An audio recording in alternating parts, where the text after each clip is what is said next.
আসসালামু আলাইকুম রহমতুল্লাহি বারাকাতুহু। কি অবস্থা সবার?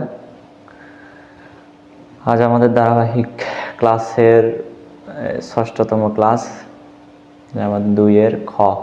আজকে হচ্ছে আমাদের 2-এর খ নম্বর অঙ্কটা। দেখো 2-এর খ নম্বর অঙ্ক কি বলছে।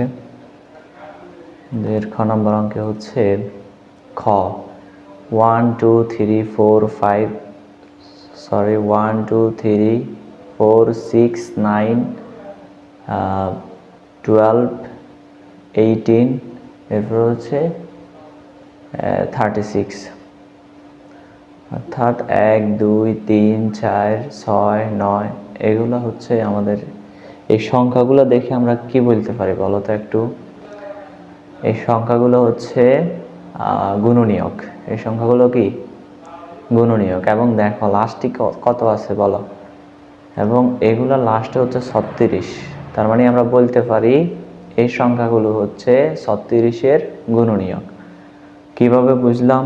আমরা জানি কোনো সংখ্যারে যদি আমরা গুণ করে পাই, অর্থাৎ যেই সংখ্যা দিয়ে গুণ করি 36 হবে। 1 দিয়ে গুণ করলে 36, 2 দিয়ে গুণ করলেও 36। এবার খেয়াল করো কিভাবে আমরা বুঝলাম যে এটা 36-এর গুণনীয়ক। দেখো 1-এর লগে যদি আমরা 36 গুণ করি তাহলে কত? 36 একে 36।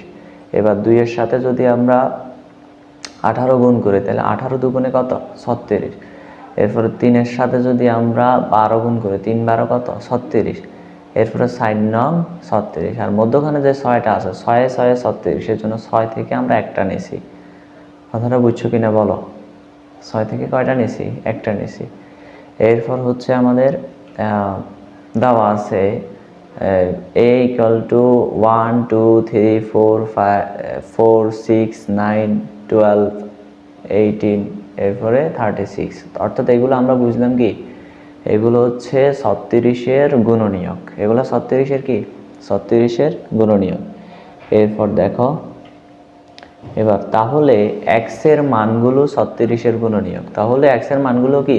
অর্থাৎ এটার যদি আমরা সবগুলোর যদি x ধরি, এগুলো স্বাভাবিক সংখ্যা এবং x, তো এগুলোকে যদি আমরা x ধরি তাহলে কি হয়? সূত্রটা হচ্ছে আমাদের, এটা হচ্ছে x এর মানগুলো 36-এর গুণনীয়ক। x এর মানগুলো কি? 36-এর গুণনীয়ক। এরপর একটা দেখো সুতরাং আমাদের সুতরাং কি হবে আমাদের অঙ্কটা কি?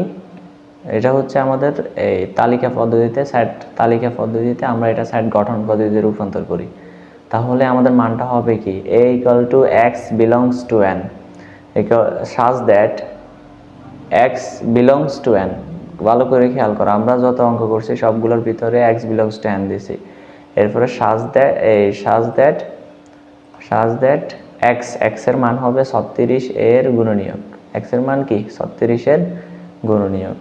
কথাগুলো বুঝছো কিনা বলো? আজকের ক্লাস আমাদের এতটুকুই। সো আল্লাহ হাফেজ, ভালো থাকবে সবাই।